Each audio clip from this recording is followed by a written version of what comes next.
So it's an honor to have you back. A friend of mine, Kidrock, sometimes referred to as Bob. I know him as Bob, but he's been a good friend for a long time, many years, and he's been after something that is for the good of a lot of people, including, in particular, the public, and having to do with ticket sales and scalping and all of the gouging that you have been reading about. That's gotten worse and worse with time. And I didn't know too much about it, but I checked it out, and it is a big problem. And I thought, I think you've been trying to get this done for 20 years or something. He said Trump got it done in 2 weeks. But we came up with a very serious EO, and I'm going to sign it now, and maybe I'll ask you, Will, to explain a little bit about it, please. Of course, sir. So this is an executive order, as you said, that deals with the ticket reselling business. For fans of live entertainment and for entertainers as well, the ticket reselling industry has become a huge issue. These people use bots and computer algorithms to buy up huge blocks of tickets and then jack up the price so that fans of live entertainers like Mr. Ritchie, I almost called him Mr. Rock, don't have access to concerts the way that they should. And when they do, it's at exorbitantly high prices. So what this executive order does, it charges the FTC and the Department of Justice with rigorously enforcing laws on the books in collaboration with state attorneys general that have power over consumer protection and other people who have the power to really crack down on this issue so that entertainers and fans won't be subject to these abusive and oftentimes illegal practices. Good. Thank you very much. Bob, do you want to say something? Yeah, anybody it doesn't matter your politics.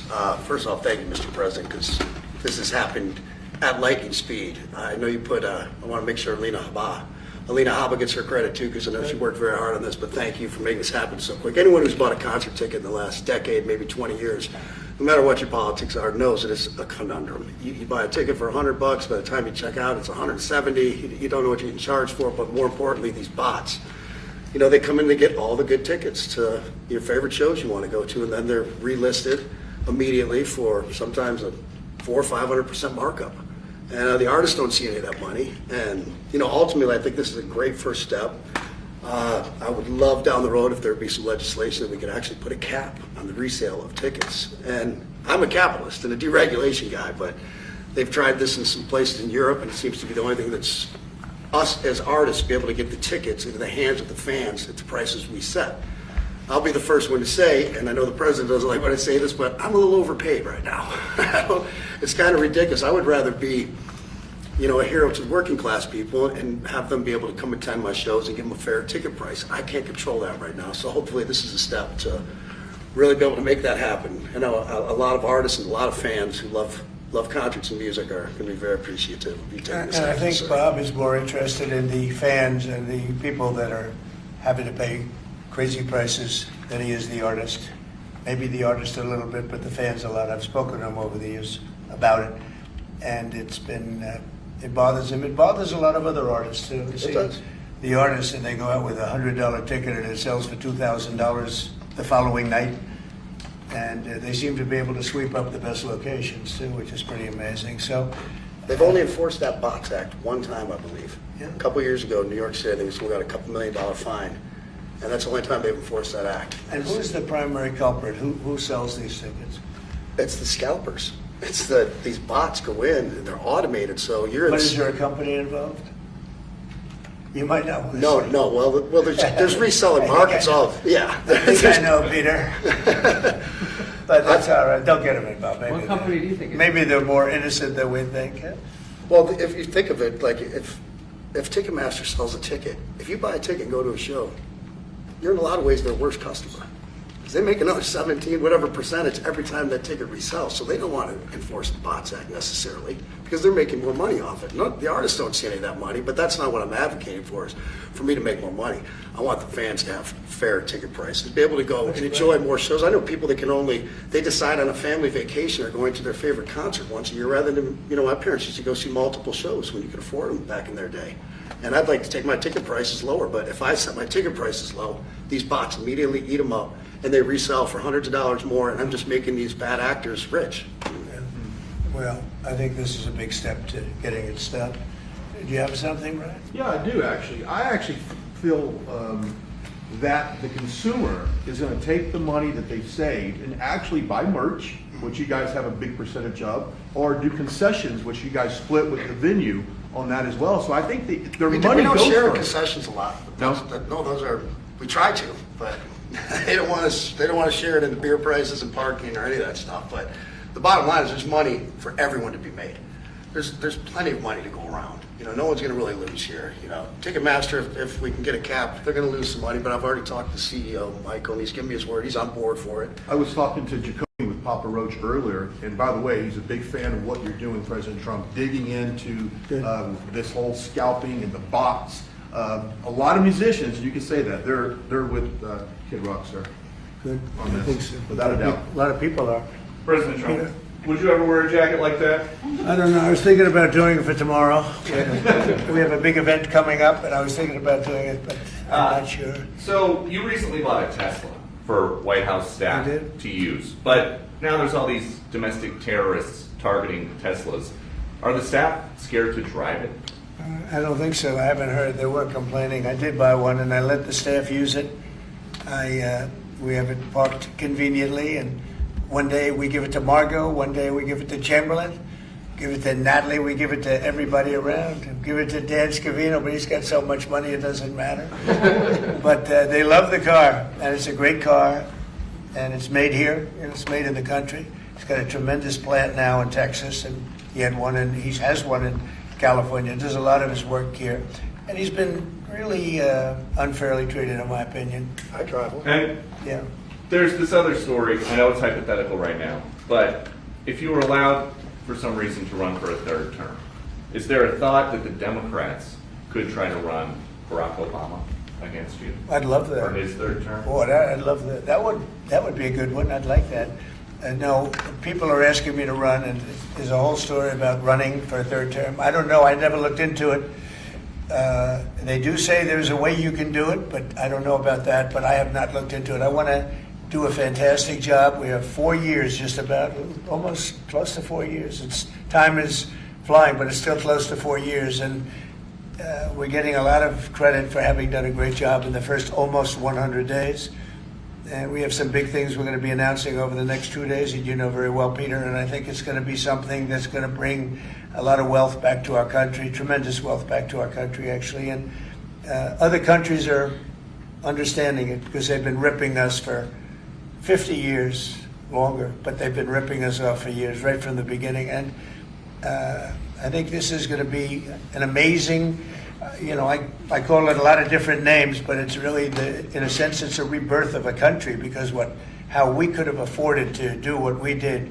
We help everybody, and they don't help us. I really, the term I like best probably is the liberation of America. It's the liberation of this country, because it's incredible. Look, we have 36 trillion in debt for a reason, and that accumulates over a long period of time. So I think what you're going to be seeing over the next couple of days will be very inspiring to a lot of people. You know, they had a lot of auto plants being built in a certain country.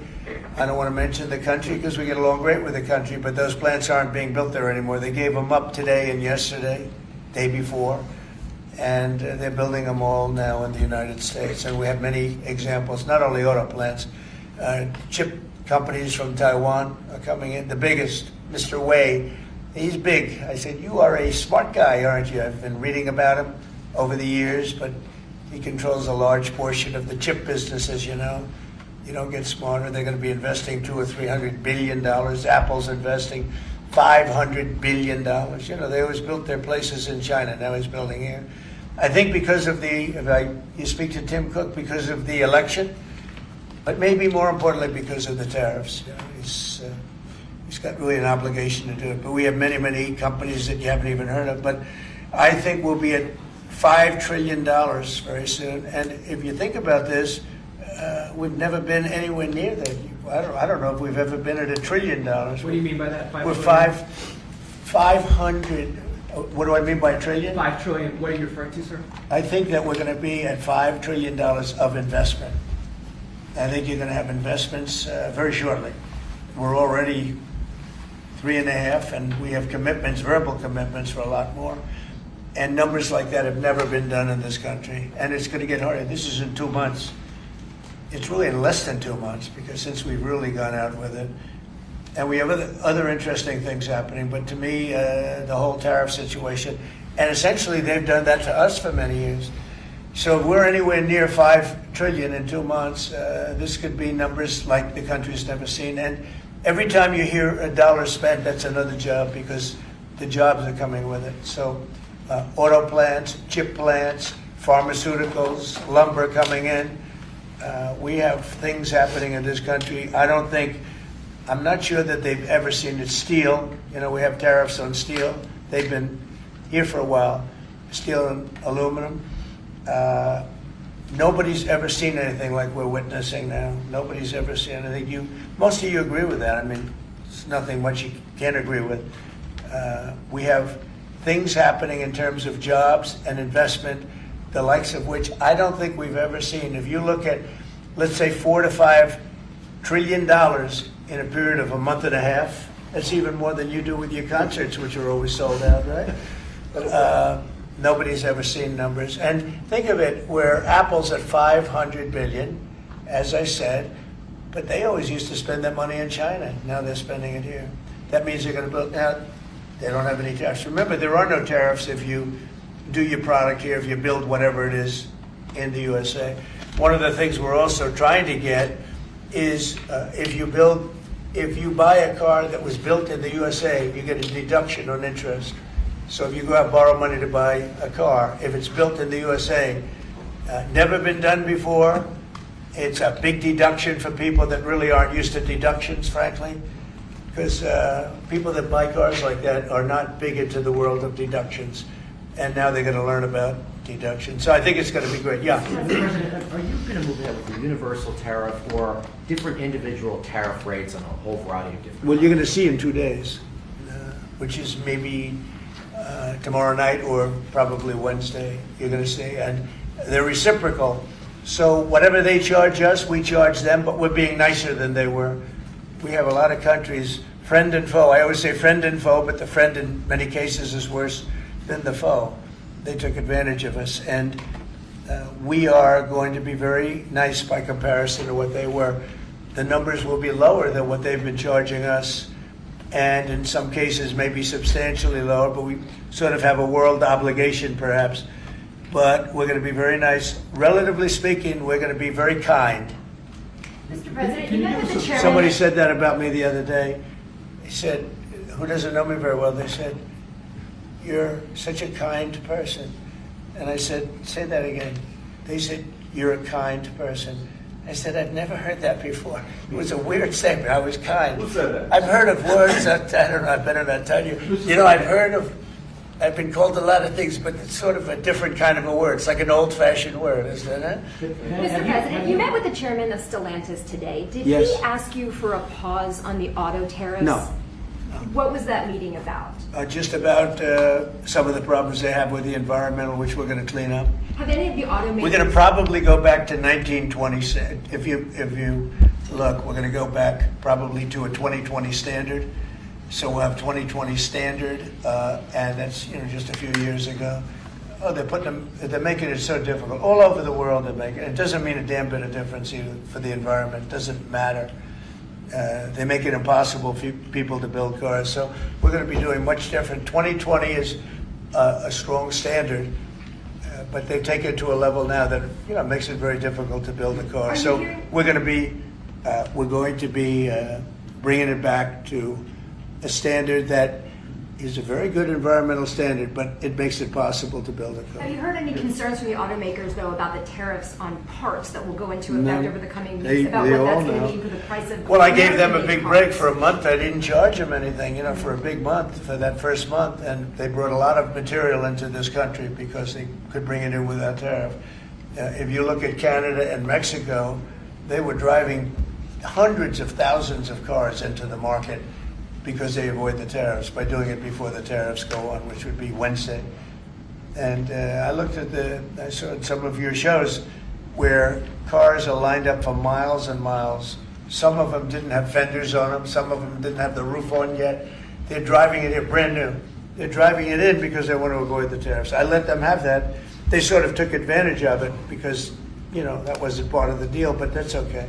Are there any They're countries- great American car companies, and so I gave them a little break on that. Yeah.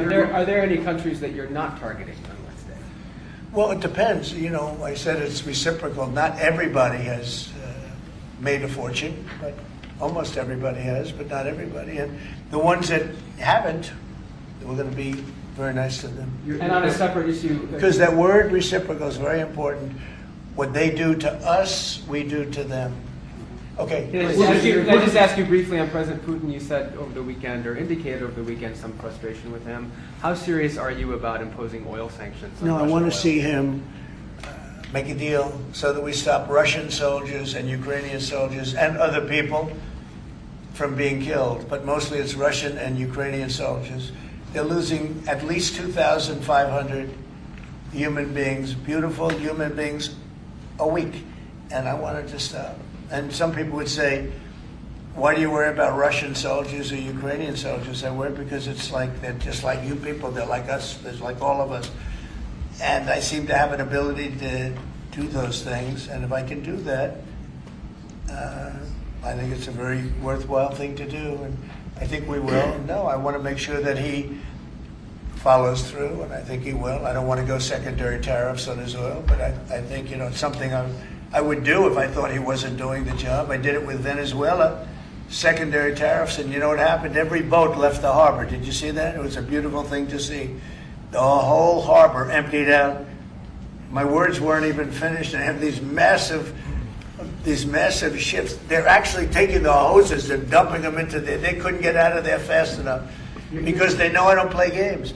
So I think he's going to live up to what he told me, and I think he's going to fulfill his part of the deal. Now, then you have Zelensky, and hopefully he's going to live up. I see he's trying to renegotiate the rare earth.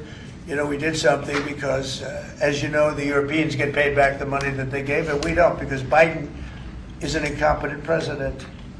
And he should have asked for rare earth, or he should have asked for the loans to be guaranteed in some form. That's what Europe did. Europe is in for probably $100 billion, and we're in for $350 billion. So we're in for more than 3 times. And now you could make it a little bit less than that, but it doesn't matter. Whatever the number, we're in for substantially more than Europe. We could be in for $350 billion. They have no idea because Biden wasn't a good bookkeeper except for himself. And what happens is we made a deal for rare earth. It was all done. And I heard through you, I haven't spoken to them yet, but through you I heard that they're now saying, well, I'll only do that deal if we get into NATO or something to that effect. Well, that was never, number one, discussed. Number two, I think it's going to be long before Putin, they said you're not going into NATO. And it could be, that's probably the reason the war started, actually. We're hours away from a very special election.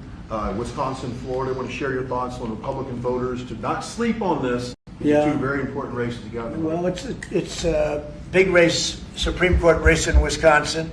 It's taking place essentially as it was early voting, so we'll see what happens. It's a big race. I love Wisconsin. We won Wisconsin. Republicans typically don't do very well in Wisconsin, but I did. I actually won it twice. I actually probably won it 3 times to be exact. We played their side. Not probably. I won it 3 times. We had a rigged election the second time, but that's one of those things. We had to make this one too big to rig. Would you agree with that, Brian? Yes, Too big sir. to rig? Yes, sir. So anyway, but there's a big race, and I hope you get out and vote for the Republican. The woman is a radical left lunatic, and let's see who wins. But the woman will be very bad, and Wisconsin's a big state politically, and the Supreme Court has a lot to do with elections in Wisconsin. So if whoever it is that's running, including even Senate races, etc., but whoever it is in 4 years that runs. Having Wisconsin is a very big, we won it early and big, but winning Wisconsin's a big deal. So therefore, the Supreme Court choice, that is the one you're talking about right now. It's a big race. It's going to be announced fairly shortly. President Trump, on TikTok. Big Yeah. week of deadlines. You got Liberation Day and the TikTok deadline. Yeah, is this we week. do, which I can extend if I want, but we have a lot of enthusiasm for TikTok, for buying it. I think TikTok is good. I used it I was a great TikTok guy, and we won by 36 points, the youth. You know, we won the youth, which Republicans don't do. Maybe it's because Kidrock likes Trump, I don't know, but we won the youth by 36 points, and I attribute some of that to TikTok. Is the TikTok deal, the negotiations now, tied to a bigger tariff deal with China? No, but you know, it could be. I mean, you know I've used tariffs for lots of different reasons, but I could see, 1 point in tariffs with China, big country, would be probably worth more than all of TikTok, as valuable as TikTok is. It's big stuff. So there's a great example. That's a great question, actually. I'm a very flexible person. I could use that for that. Like, maybe I'll take a couple of points off if I get approvals for something. I haven't done it. Maybe I'll do it, maybe I won't. But it's a very good question. Peter, you're very good. Thank you. That's great. You'll love this one. Go ahead. It's not front page news, but I am just curious. What is your thought about Tiger Woods now becoming part of the broader Trump family? Well, I love Tiger, and I love Vanessa, and they had a great relationship. I happen to think the relationship with my son, I happen to think the relationship was hurt very badly by the witch hunt that went on, Russia, and all the crap that they put Don through, who knew nothing about it. But Vanessa and Don had a very good relationship. They have incredible children, 5 incredible children, all good athletes, all great students, they're like great. And they broke up, quite a while ago, and which was to me very sad because I think they're both great. Don and Vanessa, and Tiger actually called me a few months ago, and you have a very special, very good relationship with Tiger. I played golf with him a couple of times over the last month, and he's a fantastic guy and a fantastic athlete. And he told me about it, and I said, Tiger, that's good. That's good. I'm very happy for both. I just let them both be happy. Let them both be happy. They're both great. To follow up on China, China, South Korea, and Japan say they're going to work together in cooperation to respond to the tariffs that you're going to put into effect this week. Are you concerned that this move of the tariffs this week could push some of the United States' closest allies to work with China? No, I'm not worried about it.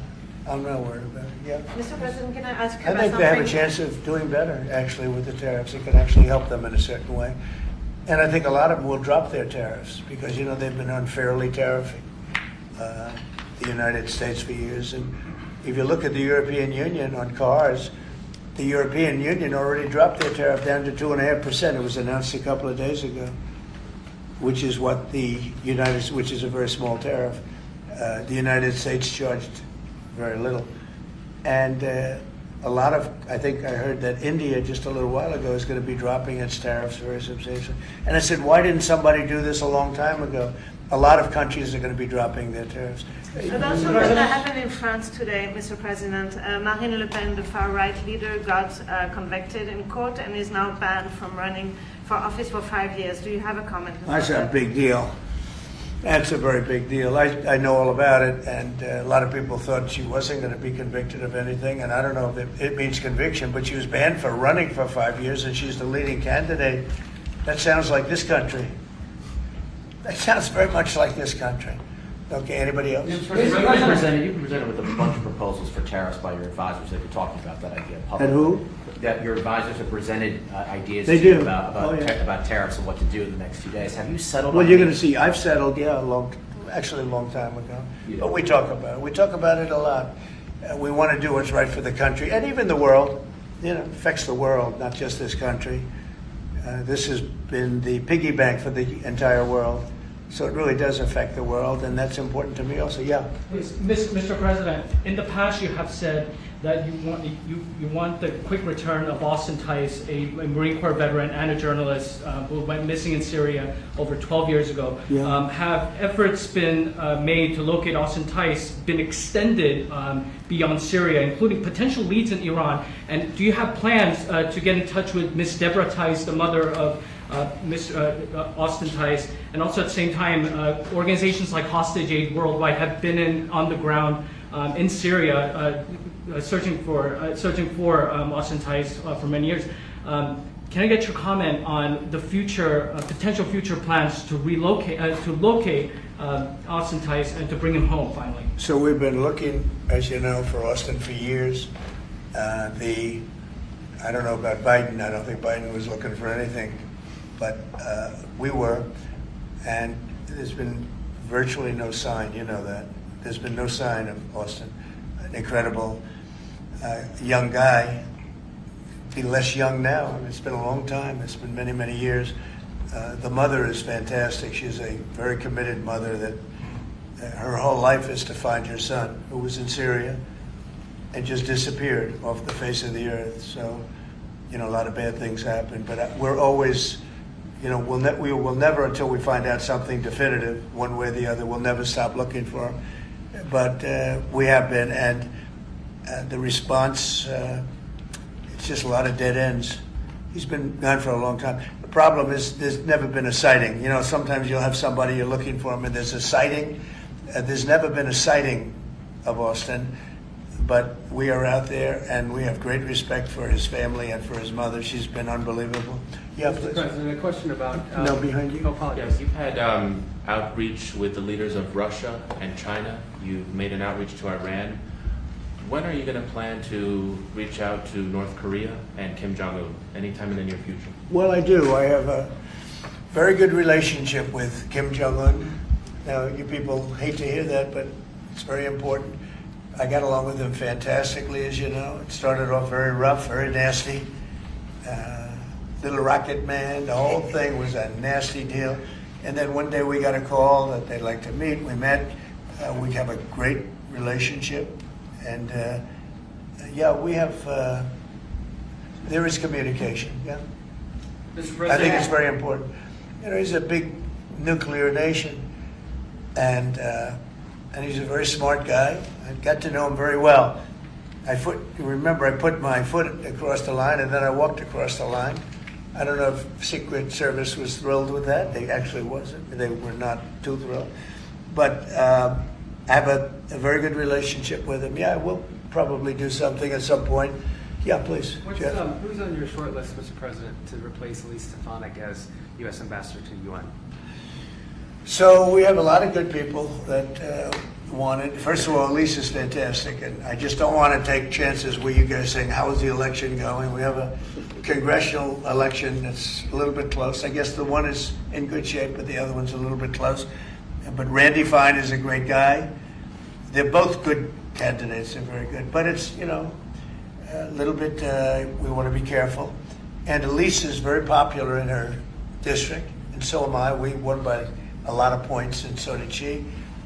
And there's a lot of people that wanted to run for it, but we have no idea, are they going to win it? I think it's just security. And I said, Elise, what about going back? Because they love you there, and she's going to take a big leadership position with Mike Johnson and the group, the speaker. And I can tell you that for the replacement, we have a lot of people that have asked about it and would like to do it. David Friedman, Rick Grinnell, and maybe 30 other people. Everyone loves that position. That's a star-making position. And so we'll see what happens. But we have a lot of people that are interested in going to the United Nations, as you can imagine. Yeah. Just want to get a quick music question. Favorite song to play live is what? And then my question for you, Mr. President, your favorite rally you did last year, 2024. What was your favorite one? Favorite song to play live? Yeah, favorite song to play live. Oh, that's a tough one. It'd have to be one of the hits, probably Cowboy or Ball with the Bar. There's a song that I've played every night that was never a singular hit that I probably should not say the words to in this office right now. I think for you, Mr. You never met a certain by the person way, like his me. rallies are amazing. He does great and gets big crowds. He's really a star when it comes to that. He is a very talented guy. I would say maybe Madison Square Garden. Yeah. Because anybody that was there, the owner of the garden, Jim Dolan, who's, you know, to me always been terrific. He said this, he's never seen anything like it. We had when you announce Madison Square Garden, it's a big arena, but we sell out big arenas. We sold out in Milwaukee. We sold out at every big arena. We never had empty seats. It's amazing. They talk about Bernie Sanders gets 2,000 or 3,000 people. Everyone said, these crowds, I get 107,000 people in New Jersey. In Butler, PA, we had over 100,000 the second time. We had 55,000 the first time. We have big crowds. I would say Madison Square Garden because I grew up in New York and the Garden is great. Jim Dolan treated us well, but everybody said they, because I think I could have filled it up 10 times. We had hundreds of thousands of people that were stacked all the way back to the Hudson River and on the other direction, back to Fifth Avenue. Nobody's ever said, I don't mean with a line, I mean like 50 deep, this way. The streets were closed, the whole thing, it was crazy. And when you take that, you want to do well at Madison Square Garden. You don't want to have empty seats.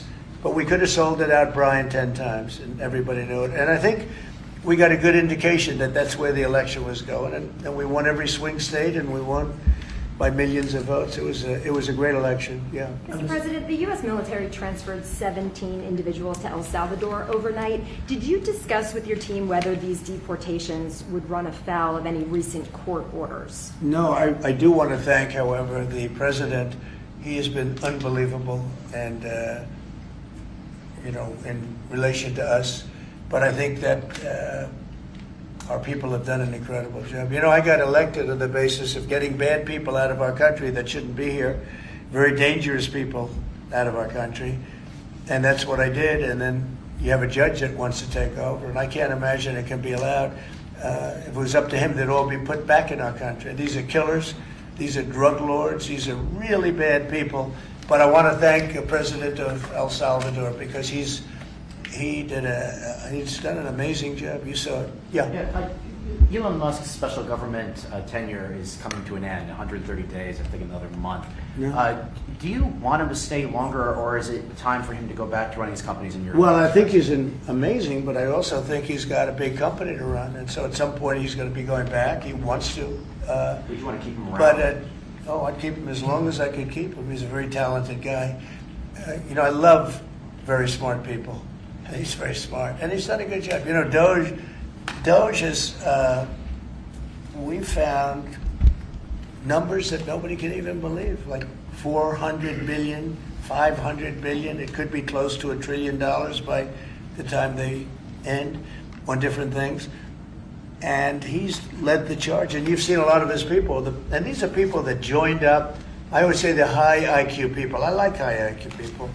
And they've done a great job. No, at some point, Elon's going to want to go back to his company. I will say he's got, despite the way he's been treated, so he's an American patriot, but the way he's been treated with Tesla is just terrible. It's just terrible. Once he goes In fact, back- you have a Tesla, and you love it. You love it. He was saying before he bought a Tesla, he loved it. A lot of people are buying Teslas, I think, and I hope they are. He should not be treated that way. He's done an incredible service to our country. Well, once he goes back, is Doge going to keep operating even without Elon here? Well, I can't tell you that. I can say this, that a lot of the people that are working with Doge are the secretaries, the heads of the various agencies, and they've learned a lot, and they're dealing with the Doge people. I think some of them may try and keep the Doge people with them, but, at a certain point, I think it will end. But they have also gotten a big education, and they're doing a really good job. There'll be a point at which the secretaries will be able to do this work and do it very, as we say, with the scalpel. And that's what we want. Yeah, Jeff? Mr. President, have you had any updates on the U.S. soldiers missing in Lithuania? I have. Can you give us an update? So 3 are no longer with us, and 1 is unfortunately probably in the same category, but they haven't declared that yet. It was a very heavy truck, like a toy, but really heavy. That lifted the heaviest equipment, and it would seem that the bank of a lake collapsed. The weight is so big, and it was at night, and it was very cold weather, and ice, a lot of ice, and it's possibly slipped. And the weight is so enormous of this thing. It's a massively heavy vehicle, and if they slipped a little bit, that's probably what happened, and it flipped. And 3 are gone. and one is missing. On a separate topic, follow up on immigration. Did you see the video of the Tufts University student who was taken off the street by ICE agents last week in hoodies and masks? There's been a lot of criticism of that. Are you comfortable with how that was handled? Well, I haven't really looked at it in any detail, but I will. I mean, I have seen it quickly, but not, I wouldn't want to comment on it. Yeah, please. Yeah, Mr. President, would you be able to confirm recent reporting that you are making plans to go to Saudi Arabia next month? And if so, why is Saudi Arabia so important? So, I have a very good relationship with the Middle East. In fact, if you look at Michigan, I won the vote by a lot. People were a little surprised. And I have a very good relationship with Mohammed and the king. His son is Mohammed, he's great. Crown Prince, actually he's Prime Minister too. He's got a lot of good titles. But he's great, and the king has been wonderful. And if you remember, last time I went to Saudi Arabia, I put him first on the list because they agreed to buy $450 billion worth of American goods, military and otherwise. And they did, and it was an unbelievable day. It was in this gorgeous ballroom, and companies were there from many, probably 100 companies, and they were given anywhere from 40 or 50 million dollars to less, and more actually. Okay, some of them were given numbers that were just many times that amount. I think we had a couple of $20 billion deals, and big stuff. And it's a very rich country because of oil. And we are a very rich country ultimately when we straighten it out because of oil. Oil is always good. And I agreed to do it again, and they've agreed to spend close to $1 trillion of money in our American companies, which to me means jobs. So they're going to spend hundreds of billions of dollars giving them to American companies that are going to be making equipment for Saudi Arabia and other places in the Middle East. And for that, I think it's worth it. I did it last time, $450 billion, and the press was there. It was one of the most unique days I've ever seen, where companies would get up and you're getting $20 billion. They named the company, the chairman were all there, every chairman and top person in the company. You remember that, Peter? I don't know if you were there. You might be too young for that. I was on the Democratic campaign trail at the time, so it was boring. This was a much better deal. But it was amazing, actually. It was an amazing day. We sold and we partook in $450 billion worth of investment into American companies. And they announced the company, the amount of money, $1 billion, $5 billion, $25 billion.